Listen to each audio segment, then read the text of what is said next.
लागू आहे। तसं पाहायला गेलं तर आम्ही गुटखा मिठा खात नाही, तंबाखूचा विषयच नाही, पण तक्कीर बिक्कीर लावत असू तर संशय आहे की नाही? लावायला पाहिजे का? आणि इथं बसणाऱ्यांना नियम फार कडक आहे। एकदा तुम्हाला माफ करतील महादेव, पण आम्हाला नाही करणार, कारण मार्गदर्शक आहे। तुम्ही जसं सांगाल तसं लोक ऐकतील।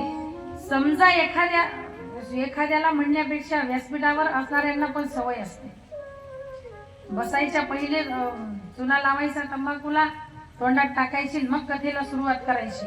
आणि त्यांच्यामध्ये एवढी ऍक्टिव्हिटी आहे की कथा सुरू झाल्यापासून तर कथा संपेपर्यंत थुंकत सुद्धा नाही, एवढ्या ऍक्टिव्हिटीज आहेत त्यांच्यामध्ये। अशी असणारी गुणीजन कलाकार मंडळी या जगामध्ये, कथा सांगणारे सुद्धा। तोंडात असं काही बाई ठेवून कीर्तनाला किंवा कथेला बसायचं नसतं। हे व्यासपीठावरून शिवमहापुराणाचा नियम आहे, सांगावा लागत असेल की नाही? त्यांना सांगावंच लागत असेल। प्रत्येक ग्रंथाचा नियम आहे। जेव्हा विधी सांगितला गेला ना, तेव्हा हे नियमही सांगितले गेले। मग ते लोकांना सांगत असतीलच की नाही तोंडात असावं की नसावं? पण ज्यांच्या तोंडात असेल आणि ते जर लोकांना सांगत असतील, तर बसलेल्यापैकी एखाद्याला त्याच्या तोंडात लगावावी की न लगावावी? सांगणारा ठिकाणावर नाहीये, पहिले तुझ्या तोंडातलं काढून फेक, मग दुसऱ्याला सांग। म्हणून प्रत्येकानं पाळायचे नियम आहेत हे।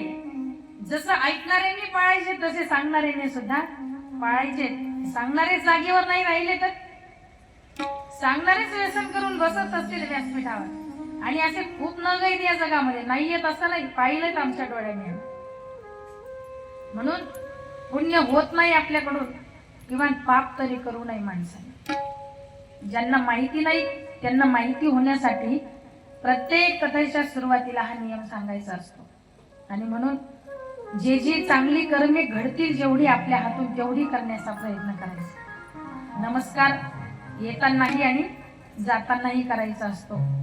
अशा पद्धतीने अनेक असणारे व्रतस्थ राहून काही मंडळी शिवमहापुराणाची कथा श्रवण करत असते, पण प्रत्येकाकडून व्रत होणं हे शक्य नाही।